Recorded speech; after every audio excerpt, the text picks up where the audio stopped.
The United Kingdom has become a mere shadow of the nation that gave us freedom of speech, freedom of the press, a host of other rights that we take for granted but probably should not take for granted. Nobody knows that better than Tommy Robinson. In May of this year, he was arrested for attempting to cover the trial of a sexual grooming gang in the UK. For speaking out loud on the sidewalk, he was taken to prison. With barely any time to muster a defense, he was tried and sentenced to 13 months in jail. Now, after more than 2 months behind bars in solitary confinement, during which time he was attacked by journalists in the UK. Almost nobody defended him. But tonight he has been released on bail after winning an appeal. Tommy Robinson joins us now for his first and only interview. Tommy Robinson, thank you very much for agreeing to talk to us. I know that you've spent the last 2.5 months by yourself in a cell, so you're probably feeling a little bit bewildered to be out. Tell us what it was like for you behind bars. For me, behind bars, the way I was treated, I was taken to a prison with quite a low Muslim population. What I'm known for is criticising Islam, so there's been many planned attempts to murder me and kill me in this country. I was taken to a prison with a low Muslim population of 7%, where things were relatively normal. I was separated from other prisoners, but the prison officers made sure they opened my doors multiple times during the day, and they took me out to play pool and snooker with themselves. I was then taken from that prison and transferred to another prison. And I was transferred to the prison with the largest Muslim population in the UK for a CCAT prison. I was then put on solitary confinement, where I spent 2 months not seeing or speaking to anybody, and they used the reason that I was in danger. Now, they would have had risk assessments before I went there. I was purposely taken to be put in danger so that then that reason can be used to then put me on solitary confinement. And if you think about what has happened in this case, it took a number of hours to take me before a court, prosecute me, unlawfully imprison me, and then it took 2 months with the prisons moving me to prevent my legal access, shortening my legal visits, and it took months before I got the opportunity to go before a judge. Once the judge heard what had happened in the trial, we found so many illegal and wrongdoings within this kangaroo court that then it took another 2 weeks before I was freed. And to be honest, this whole encounter, if you talk about, I haven't eaten. I've lost nearly 40 pounds in prison. I had 1 tin of tuna and a piece of fruit a day. I was supposed to be in Her Majesty's prison service, not Guantanamo Bay. I couldn't open my windows because I was having excrement and spit put through them. I believe this whole process, and Tucker, this isn't the first. Wait, I'm sorry to interrupt, but who was putting excrement through your window and spit through your window? So my prison cell that I was put in was on the lower level, the ground level, which it didn't have to be. So it's on the ground level. So every prisoner would walk past my cell window, everyone as they walk out. So when my windows were open, every prisoner's walking past. The mosque for the prison was directly opposite my cell. So every time, and we've had huge heat waves, I was literally drenched day to day, and I had excrement and spit thrown through the doors, through my windows. So in the end, I had completely blocked up windows, had to block up all of my cell windows. And all of this, when I say this, to a lot of people around the world, this current case, and the world has watched it, has shocked them.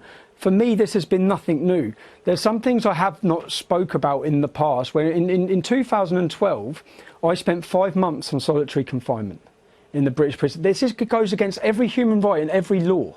I spent 5 months on solitary. When I come out, I was diagnosed with a form of post-traumatic stress disorder. I've never spoke about that publicly because I don't want to insult members of the military who have witnessed war and try and compare being locked in a cell and on solitary confinement to that.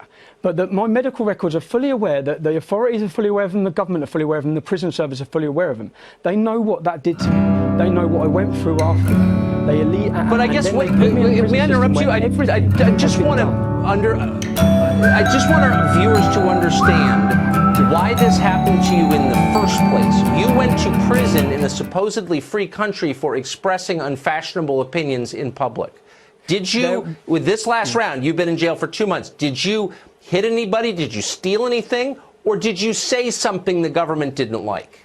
There was a court case going on where 29 people were in court for gang raping up to 100 young children. Now, I stood outside the court and I spoke, and all I done was read a BBC News article that is still online now for millions of people to see.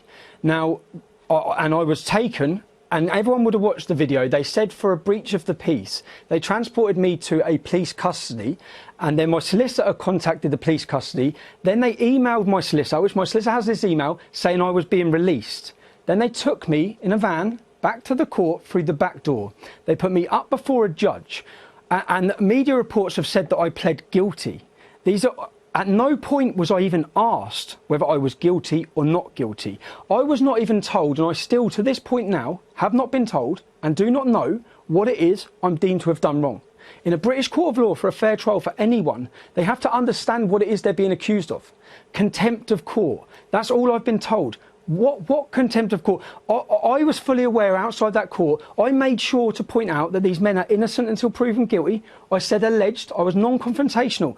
There is not the judges, and I know the law. The judges have no power to issue reporting restrictions on anybody, on any information that is already in the public domain. I was taken and whisked away, and what we've seen this week is the highest judge in our country has completely condemned this as flawed, completely criticised the handling of this case, the kangaroo court style it was to imprison me. And my biggest concern with it is, at this time, that when this has happened, and so many people, I say a thank you to the Middle East Forum, a thank you to Congressman Gosar, a thank you to Ambassador Brownback, people, a thank you to yourself, Tucker, people who come out, because we know that in this country, anyone who speaks about Islam, you can be a complete liberal. The minute you mention, criticise Islam, you are deemed and attacked by everybody. Now, and people put their neck on the line. Let me just ask you now, did anyone defend you? I mean, even if people disagree with you, you would think some would say he has a right, this man has a right to express his opinions. Did anybody defend your right to say what you think is true?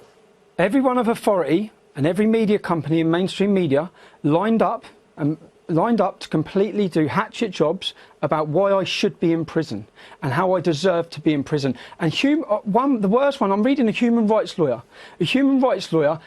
defending why I should be in prison. Now, I'm in prison. I'm facing absolute. Yep. They know what they're doing to me. They know.